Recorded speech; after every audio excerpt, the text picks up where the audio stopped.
Good evening all. எல்லாரும் எப்படி இருக்கிறீங்க? உங்களுடைய ப்ரிப்பரேஷன்லாம் எப்படி போயிட்டு இருக்குது? எத்தனை பேர் செல்ஃபாக வீட்டிலேயே ப்ரிப்பேர் பண்ணுறீங்க அப்படிங்கிறத, எந்த கவர்மெண்ட் எக்ஸாம்க்குனாலும் வீட்டில் ப்ரிப்பேர் பண்ணுறீங்க அப்படிங்கிறத கமெண்ட் செக்ஷனில் சொல்லுங்கள். பார்க்கும்போது எனக்கு ரொம்ப ஹாப்பியாக இருக்கும். நானும் கண்டிப்பாக ரிப்ளை கமெண்ட் போட்டு we will have a healthy discussion. நேற்று sick mother sick baby vlog வந்து போட்டிருந்தேன். என்னால் படிக்க முடியல, ரொம்ப கஷ்டப்பட்டு புஷ் பண்ணி தான் படித்தேன். அந்த மாதிரி சிக்கான டைமில் எப்படி படிக்கலாம் அப்படிங்கிறதுக்கான கமெண்ட்ஸ் வந்து உங்ககிட்டயே நிறைய டிப்ஸ் கேட்டிருந்தேன். ஒரு சிஸ்டர் வந்து பியூட்டிஃபுல்லாக போட்டிருந்தாங்க. எப்படின்னா, பேபி சிக்காக இருக்கிற டைமில் அவங்களுக்கு மருந்து கொடுத்துட்டு அவங்க படுக்கக்கூடிய நேரத்துலையோ அவங்கள மடியில் போட்டிருக்க நேரத்துலையும் நம்ம படித்ததை மட்டுமே ரிவிஷன் பண்ணால் போதும் அப்படின்னு சொல்லியிருந்தாங்க. It's very beautiful to know. Thank you sister, thank you for helping me. நிறைய பேர் பேபியை பார்த்துக்கோங்க, உடம்ப பார்த்துக்கோங்கன்னு ரொம்ப கேராக வந்து மெசேஜ் பண்ணியிருந்தீங்க. Thank you so much. 2 பேருமே இப்போ நல்லா ஆகிட்டோம். இன்றைக்கி வீடியோ கொஞ்சம் போஸ்ட் பண்ணுறதுக்கு லேட் ஆகிடுச்சு. பிகாஸ் நான் வீடியோ எடுத்த ஃபோன் வந்து என் கையில் வந்து சேர்றதுக்கே ரொம்ப நேரம் ஆயிடுச்சு. அதனால தான் அந்த லேட் விலாகாக இருக்கும். பட் கண்டிப்பாக அந்த விலாக் உங்களுக்கு பிடிக்கும். இன்றைக்கி வந்து ஒரு டு டூ லிஸ்ட்டு கிரியேட் பண்ணி அதை நான் எப்படி முடிக்கிறேன் அப்படிங்கிறதுக்கான வீடியோவாக தான் இருக்க போது. இன்றைக்கி வந்து நான் படிக்கக்கூடியதை ஆல்ரெடி ப்ரீவியஸாக ஒரு டைம் டேபிள் போட்டு அதை தான் கண்டினியூஸாக படிச்சுட்டு இருக்கேன். இப்போதைக்கு நான் கரண்ட்டாக ஹிஸ்ட்ரி ஜியோகிராஃபி தான் கொஞ்சம் அதிகமாகவே ஃபோக்கஸ் பண்ணுறேன். மேக்ஸிமம் வந்து நான் இப்போ வந்து previous year question paper analyse பண்ணிட்டு தான் அடுத்தது படிக்கலாம் அப்படின்னு சொல்லிட்டு இருக்கிறேன். இப்போ நான் கரண்ட்டாக உள்ள ப்ரீவியஸ் இயர் கொஷின் டெய்லி ஒரு 10 கொஷின் தான் போட்டு பார்க்க முடியுது. ஸோ அந்த 10 கொஷினையும் போட்டு பார்க்கும்போது எனக்கு அடுத்தடுத்த சப்ஜெக்ட்டோ அடுத்தடுத்த லெசன்ஸோ படிக்கும்போது இந்த மாதிரி ஆஸ்பெக்ட்ஸில் கூட கொஷின் வரலாமா அப்படின்னு சொல்லிட்டு இன்னும் அந்த analysis of the question paper மூலமாக எதை படிக்கணும் அப்படிங்கிறது எனக்கு நல்லா தெரிய வருது. எப்போவுமே வந்து படிக்க போகும்போது முந்தினதை வந்து கொஞ்சம் ரிவிஷன் பண்ணிக்கோங்க. சில நேரங்களில் என்னடா நேற்று தானே படித்தோம், அதை என்னடா மறக்க போகுது அப்படின்னு நமக்கு தோணலாம். ஆனாலும் மறக்கும். அந்த சலிப்பை கொஞ்சம் எடுத்து போட்டுட்டு முடிஞ்ச அளவுக்கு ரிவிஷன் பண்ணுங்க. அப்போ தான் வந்து நமக்கு அது கண்டினியூஸாக ஞாபகம் இருந்துகிட்டே இருக்கும்.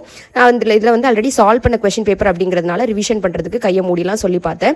எனக்கு இப்போ வரைக்குமே படிப்பில் ரொம்ப ஹெல்ப்ஃபுல்லாக இருக்கிறது previous year question paper. Previous year question paper நான் மூட் அவுட்டாக இருக்கும்போதும் ஃபஸ்ட் எடுத்து சால்வ் பண்ணும்போது எனக்கு ரொம்ப ஆர்வம் வந்துடும். அதே மாதிரி நான் ஏதாவது குழப்பத்தில் இருக்கேன், நம்ம எப்படி இந்த விஷயத்தை படிக்கணும் அப்படிங்கும் போதுலாம் எனக்கு ப்ரீவியஸ் இயர் கொஸ்டின் பேப்பர் தான் ஹெல்ப் பண்ணும். இப்போ கரண்ட்டாக 7th ஸ்டாண்டர்ட் ஹிஸ்ட்ரி தான் ஃபோக்கஸ் பண்ணிட்டு இருக்கேன். மராத்தாஸ் அண்ட் பேஷ்வாஸ் வந்து ஒரு 2-3 நாள் நான் வந்து தள்ளி போட்டுக்கிட்டே இருக்கிறேன். ஆனால் இன்னைக்கு வந்து அது எனக்கு புரியவே இல்லை. அதனால நான் மறுபடியும் ஒரு 3 to 4 டைம்ஸ் ரீடிங் போயிட்டேன். அதுக்கப்புறம் தான் ஓரளவுக்கு கொஞ்சமாக புரிஞ்ச மாதிரி இருந்தது.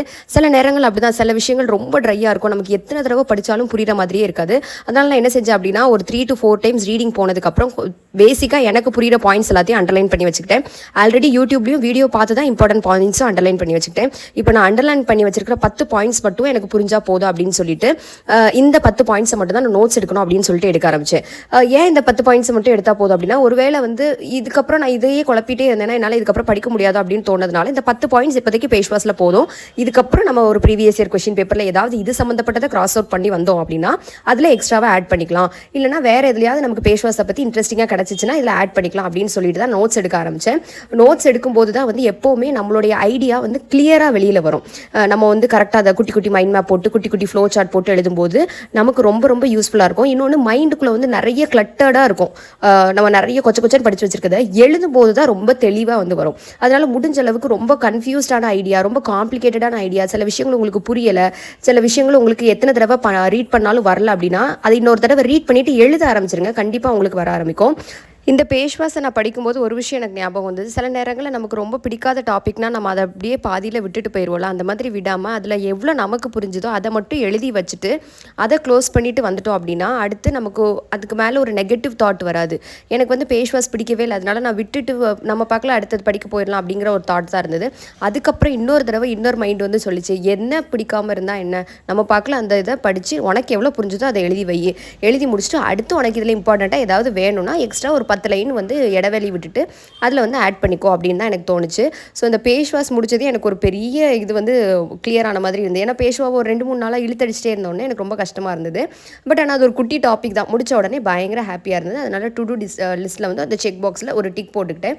இந்த டு டூ லிஸ்ட்டில் வந்து போத் படிக்க வேண்டியது அண்ட் வீட்டு வேலையில் நான் முக்கியமாக செய்ய வேண்டியது எல்லாம் தான் எழுதி வச்சுருந்தேன். நிறைய நெல்லிக்காய் வந்து எங்கள் வீட்டில் வந்து கிடச்சிருந்தது. இந்த மாதிரி ரொம்ப பல்காக கிடைக்கும்போது நான் மொத்தமாக ஏதாவது செஞ்சு வச்சுப்பேன். முடிஞ்ச அளவுக்கு நான் வந்து இந்த காய்கறிகள்லாம் வேஸ்ட் பண்ணக்கூடாது அப்படின்னு எனக்கு ரொம்ப பிடிக்கும். ஏன்னா காய்கறி சாப்பிட்றது எனக்கு ரொம்ப பிடிக்குங்கிறதுனால இந்த மாதிரி பல்காக கிடைக்கும் போது என்ன செஞ்சுக்கிட்டேன் அப்படின்னா, வீட்டில் அம்மாக்கும் எங்களுக்கும் எல்லாத்துக்குமே என்ன செஞ்சுக்கிட்டோம் அப்படின்னா ஜூஸ் போட்டு வச்சுக்கிட்டேன். நெல்லிக்காய், கொஞ்சோண்டு கருவேப்பிலை, கொஞ்சோண்டு உப்பு எல்லாம் போட்டு நல்லா ஒரு 1 வீக்குக்கு வர்ற மாதிரி ஒரு பெரிய கண்டெய்னரில் என்ன செஞ்சாச்சு, நெல்லிக்காய் ஜூஸும் போட்டு வச்சாச்சு. இதனால் டெய்லி வந்து ஒரு டம்ளர் எல்லோரும் எடுத்து குடிச்சுப்பாங்க. கருவேப்பிலைக்கு எங்கள் அம்மாவுக்கு வந்து டயபெட்டிஸ்ங்கிறதுனால அதிகமாக முடிக்கழியுமா, அதனால சரி ஓகே இதனால் எல்லோரும் குடிச்சுப்பாங்கல்ல அப்படின்னு சொல்லிட்டு போட்டு வச்சாச்சு. அது மட்டும் இல்லாமல் கொஞ்சம் ஊறுகாவும் போட்டுக்கலாம். அப்புறம் தேன் நெல்லிக்காவும் போட்டுக்கலாம் அப்படின்னு எனக்கு ஒரு ஐடியா தோணுச்சு. அதனால் எப்பப்போல்லாம் என்னென்ன மாதிரி வெஜிடபிள்ஸ்லாம் உங்களுக்கு சீசனலாக கிடைக்குதோ அதெல்லாம் பல்க் பண்ணி வச்சு யூஸ் பண்ணிக்கோங்க. ஏன்னா டெய்லி நம்மளால் ப்ரிப்பேர் பண்ண முடியாதுல்ல. இதுக்காக ஒரு ஒரு 1 ஹவரோ ஒரு ½ அன் ஹவரோ ஸ்பெண்ட் பண்ணி வச்சுக்கோங்க. எனக்கு இது 2 பண்ணது ரொம்ப ஹாப்பியாக இருந்தது. தேன் நெல்லிக்காய் எப்பப்போல்லாம் வந்து ஸ்வீட் கிரேவிங் இருக்கோ அப்பப்போல்லாம் ஒன்று வந்து எடுத்து வச்சுட்டே இருந்தேன். அடுத்து நான் இன்றைக்கி படிக்க வேண்டிய லெசன் வந்து ரிவிஷன் தான். ஜியாகிரஃபியில் 7th ஸ்டாண்டர்டில் நேச்சுரல் ஹசார்ட்ஸ் அப்படிங்கிற ஒரு லெசன் தான் ரிவிஷன் பண்ண வேண்டியிருந்தது. இதில் வந்து ரொம்ப கம்மியான லெசன்ஸ் தான், கம்மியான பாயிண்ட்ஸ் தான் படிக்க வேண்டியது இருந்ததுனால கொஞ்சம் ஃபாஸ்ட்டாகவே நான் படித்தேன். சுனாமிங்கிற வேர்டு இதுலேருந்து வந்துச்சு. நம்ம ஊரில் வந்து டிசாஸ்டர் மேனேஜ்மெண்ட் பண்ணுறதுக்கு என்னென்னலாம் பண்ணுறாங்க அப்படின்னு சொல்லிட்டு இருந்ததுனால இந்த பாயிண்ட்ஸ் எல்லாமே கொஞ்சம் ரிவிஷன் பண்ணுறது கொஞ்சம் ஈஸியாக இருந்தது. இதெல்லாம் பண்ணும்போது அப்பப்போ என்ன செஞ்சிருப்பானா, என் குழந்தை பக்கத்தில் தான் உட்காந்து விளாண்டுருப்பான், இல்லைனா என் குழந்தை பக்கத்தில் வந்து தூங்கிட்டு இருப்பான், இல்லைனா அவனை சுற்றி தான் ஏதாவது உட்காந்துருப்பேன், இல்லைனா சில நேரங்களில் வேறு யாராவது இருந்தாங்கன்னா குழந்தைய கொஞ்சம் நேரம் பார்த்துப்பாங்க. ஸோ அந்த மாதிரி மேனேஜ் பண்ணிட்டு குழந்தைய பார்த்துட்டு தான் நான் படிக்கவே செய்கிறேன். அப்புறம் ஒரு சிஸ்டர் வந்து சொல்லியிருந்தாங்க, மேரேஜுக்கு முன்னாடி வந்து இந்த எக்ஸாமுக்கு படிக்கிறதெல்லாம் எனக்கு பெருசாக சீரியஸாகவே தோணலை, இப்போ தான் தோணுது அதோடைய இம்பார்ட்டன்ஸ் எல்லாமே அப்படின்னு. அது ரொம்ப ரொம்ப உண்மை. மேரேஜுக்கு முன்னாடி நம்ம ரொம்ப அசால்ட்டாக இருப்போம், லைஃப் என்ன அது அப்படி ஆயிரும் இப்படி ஆயிரும்னு.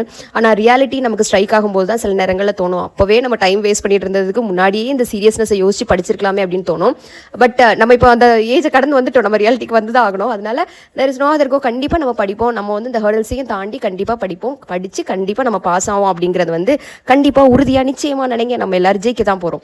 அதுக்கப்புறம் இன்னொரு சிஸ்டர் கேட்டிருந்தாங்க, ஆஃப்டர்நூன் வந்து நீங்கள் தூங்குவீங்களா, ஏன்னா சில நேரங்களில் சீக்கிரமாகவே எஞ்சா மத்தியானம் ரொம்ப டயர்டாக இருக்குது தூங்குவீங்க அப்படின்னு. தூக்கம் வந்தால் கண்டிப்பாக தூங்குங்க. ஆஃப்டர்நூன் தூக்கம் வந்தால் கண்டிப்பாக தூங்க தான் செய்யணும். ஏன்னா நமக்கு ஏர்லி இந்த மார்னிங் எந்திக்கிறதுனால நமக்கு மத்தியானம் தூக்கம் வரதான் செய்யும். சில நேரங்கள் நானுமே மேக்ஸிமம் தூங்க தான் செய்வேன், ஏன்னா குழந்தையும் பார்க்கறதுனால நம்ம ரொம்ப டயர்டாக இருப்போம். அப்புறம் ஈவினிங் நல்லா ஃப்ரெஷ் ஆகிட்டு மறுபடியும் ஒரு 2 to 3 ஹவர்ஸ் டெடிகேட்டடாக உட்காந்து படிக்கலாம்.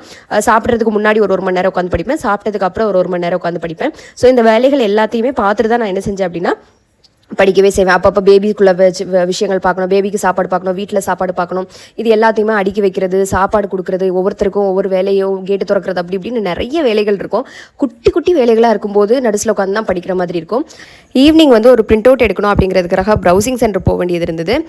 ப்ரௌசிங் சென்டர் போயிட்டு வர வழியில் சின்னதாக ஒரு நோட் பேட் வந்து வாங்கிக்கிட்டேன். ஏன் அப்படின்னா ஹிஸ்ட்ரி ஜியாகிரஃபியில் வந்து இயர்ஸ் வந்து நிறைய மறக்குது, முக்கியமான பேட்டில்ஸ் வார் இது எல்லாமே அடிக்கடி மறக்குது. அதனால் அதை மட்டும் குட்டியாக நோட் பண்ணி வைக்கணும் அப்படிங்கிறதுக்காக சின்னதான ஒரு நோட் பேட் வந்து வாங்கிக்கிட்டேன். அது போக அந்த மினியன் பென்சில் வாங்கினேன். இது வந்து ஒரு 15 rupees, அது ஒரு 10 ரூபா. அப்பப்போ படிக்கும்போது நமக்கும் கொஞ்சம் இன்ட்ரெஸ்டிங்காக இருக்கணுங்கிறதுக்காக தான் அந்த மினியன் பென்சில். சைக்காலஜி இதுக்கப்புறம் வந்து ஒரு 1.5 மணி நேரம் கிளாஸ் மொத்தமாக உட்காந்து படித்து முடிச்சாச்சு. சைக்காலஜி வந்து டெடிக்கேட்டடாக பிளேலிஸ்ட்டை யூனிட் வைஸ் கேட்குறீங்க, ஆனால் நான் வந்து போஸ்ட் பண்ணும்போது யாருமே ரொம்ப ஆர்வமாக பார்த்த மாதிரி இல்லை, கேட்குற அளவுக்கு யாரும் பார்க்குற மாதிரி இல்லை. அதனால தான் நான் அதை போடாமல் இருக்கிறேன். ஸோ முடிஞ்ச அளவுக்கு உங்களுக்கு வேணும் அப்படின்னா கமெண்ட் செக்ஷன்லேயும் போடுங்க, நான் ஒரு போலும் கண்டக்ட் பண்ணுறேன், அதில் உங்களுக்கு வேணும் அப்படின்னா நீங்கள் போடுங்க. ஸோ அவ்வளோதான். இன்றைக்கி ஹாப்பியாகவே என்ன செஞ்சாச்சு அப்படின்னா நான் போட்ட டு டூ லிஸ்ட் எல்லாமே முடிச்சாச்சு. பயங்கர சாட்டிஸ்ஃபைட், பயங்கர ஹாப்பி. ஸோ இந்த மாதிரி நீங்களும் உங்களுடைய குட்டி குட்டி ஸ்டெப்ஸையும் நீங்கள் வந்து அச்சீவ் பண்ணணும் அப்படிங்கிறதுக்காக தான் இந்த வீடியோ. உங்களாலேயும் முடியும். உங்களுக்கு இந்த வீடியோ பிடிச்சிருந்தாலோ ஏதாவது ஒரு விதத்தில் மோட்டிவேட்டிங்காக இருந்தாலோ கண்டிப்பாக ஒரு லைக் போடுங்க. பிகாஸ் அது எனக்கு ரொம்ப யூஸ்ஃபுல்லாகவும் மோட்டிவேட்டிங்காக இருக்கும். உங்களுடைய தாட்ஸ் எல்லாத்தையுமே கமெண்ட் செக்ஷனில் ஷேர் பண்ணுங்கள். Thank you. Have a very good day.